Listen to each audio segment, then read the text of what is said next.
Coming up, a groundbreaking ceremony for the first of its kind electric vehicle charging station in Kentucky. Dedicated to Eastern and Southern Kentucky, this is WYMT Mountain News at 11.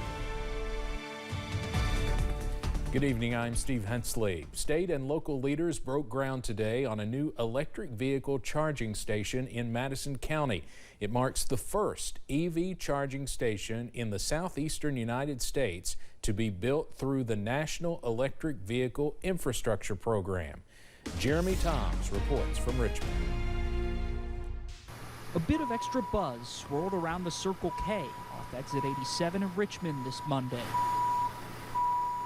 as crews broke ground on a new electric vehicle charging station.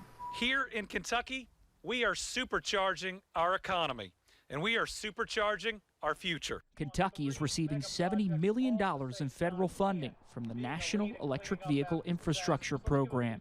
This station marks the first built through NEVI in all of the southeastern United States. I-75 is a key corridor, not just for Kentucky. 3% of the nation's GDP crosses the Brent Spence Bridge. This is a strategic location for chargers. The site of these charging stations will soon become a lot more familiar for Kentucky's travelers, as that federal funding is going to support 40 fast charging stations across the state, with 24 of them expected to break ground this year. If we're going to build what powers your vehicle, you need to be able to charge it here in Kentucky. And being a leader in this technology is pretty exciting. This movement comes as Republican lawmakers filed a bill to protect retail filling stations.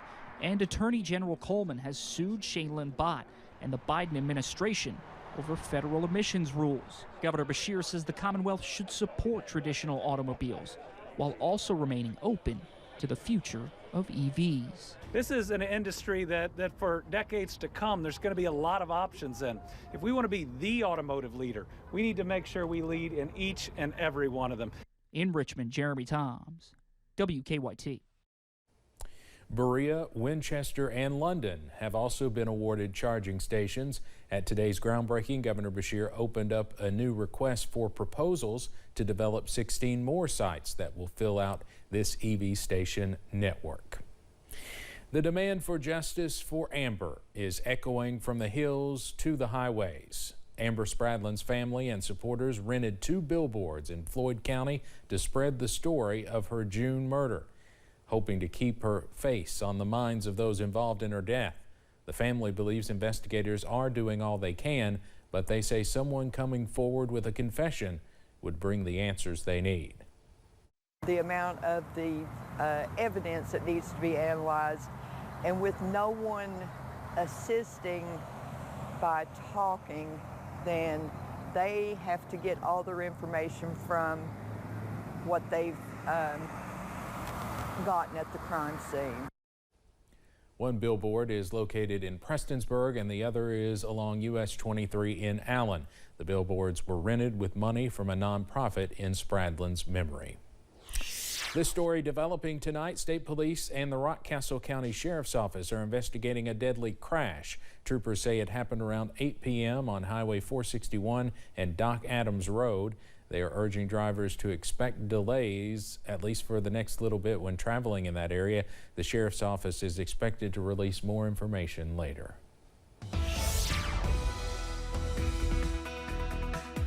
Well, a clear and cold evening continues across the region. We could see lows well below freezing as you wake up on Tuesday. Current temperatures for most of us in the 30s and 40s, but a few 20s already on the board, up to 29 for Manchester, 28 for Clintwood and Grundy, 41 for Jackson, 41 also for Pikeville, and 32 for Hazard and Somerset at this hour. And all thanks to a clear sky, also a calm wind. Those temperatures are going to continue tumbling as you wake up on Tuesday, and most of us wake up in the upper 20s as you walk out the door, so be sure to bundle up. But we are tracking some more nice weather on the way on Tuesday, but you may need a little bit of extra time to defrost the car as you walk out the door on your Tuesday morning commute. But again, some more nice weather on the way tomorrow. All thanks to high pressure, we see some more sunshine and some more blue sky. Those temperatures top out above average on Tuesday, in the middle to upper 50s, more upper 50s, lower 60s by Wednesday and Thursday. And yes, some more rain chances also on the way by Thursday. Those details coming up in just a few minutes. Steve? Cameron, thank you. Cleaning up flood debris has been a challenge for officials in Breathitt County. Solid Waste Coordinator Gordon Hunter says in order to remove the debris and dumps, it takes a long process from estimating the costs, acquiring funding, and after finally getting that funding, it can take several months.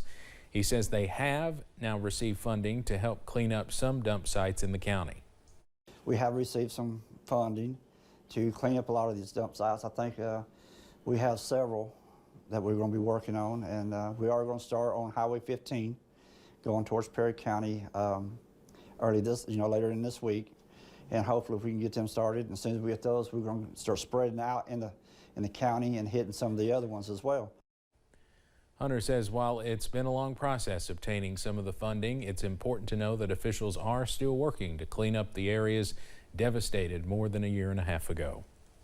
More than 24 people are having to find a place to stay tonight after a large apartment fire forced them out of their homes in Louisville. Firefighters say flames were coming from the second and third floors of the apartment complex.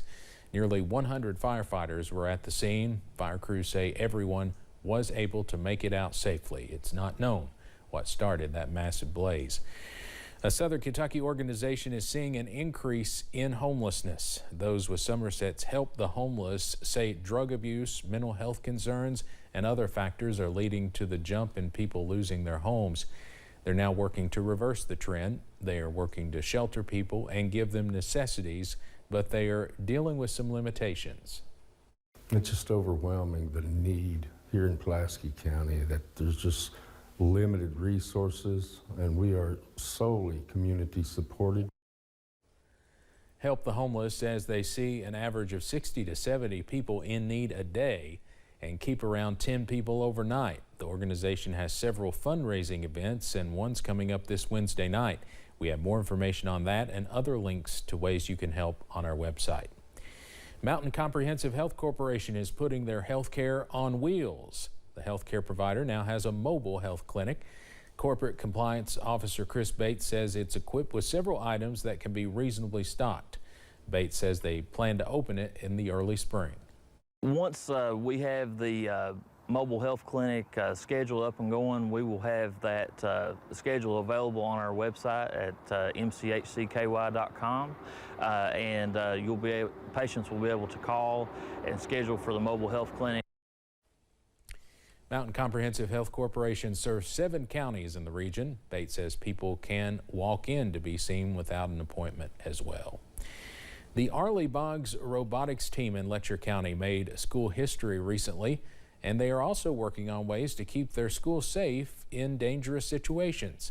WYMT's Jack Demler has more from the Arleigh Boggs tortoise team. A team, the first of its kind in the Letcher County School District, making history. We've never done anything like this before in our district, in middle school level especially. So we went for it. We were brand new, had no idea, and these kids are awesome, and they made it to state. In their inaugural year, the Arleigh Boggs robotics team got the opportunity to compete at the first LEGO League state competition. It's been exciting and a lot of tears and a lot of happy, and everything was from scratch and learn as we go. These kids are so resilient and just flexible.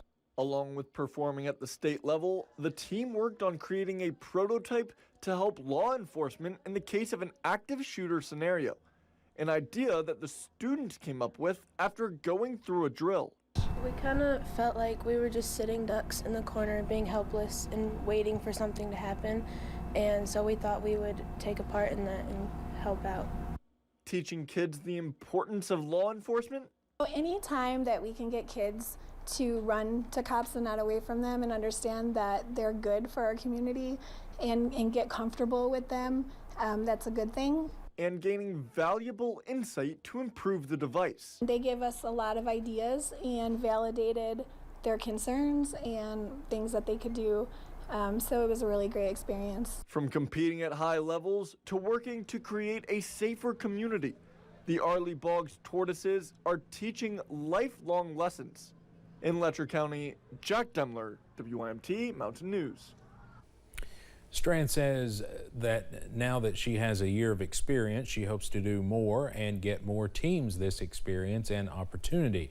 For more on Arlie Boggs' historic first year, check out this story on our website. Tony and Leon Mullins celebrated their daughter Harmony's first birthday over the weekend, a day they say was extremely special because when Harmony was 1 month old, she was diagnosed with a severe form of Zellweger spectrum disorder, a disease that affects the brain, nerves, bones, liver, heart, and kidneys. They were told Harmony would likely not make it to her first birthday, but the Mullinses say they believe in the power of prayer. She's already amazed doctors and a community of people that love her with how well she does and all of her joy. And we just look forward to her continuing to teach us what she was brought here to show us in this life. The Mullins are planning a Harmony in the Mountains music festival this summer in Knott County. All proceeds will go to a nonprofit organization leading the fight against Zellweger spectrum disorder. Coming up on Mountain News at 11, another round of extreme weather is hitting California. We'll show you some of that flooding. Plus, more sunny and mild weather is on the way tomorrow. Your Tuesday forecast after this break.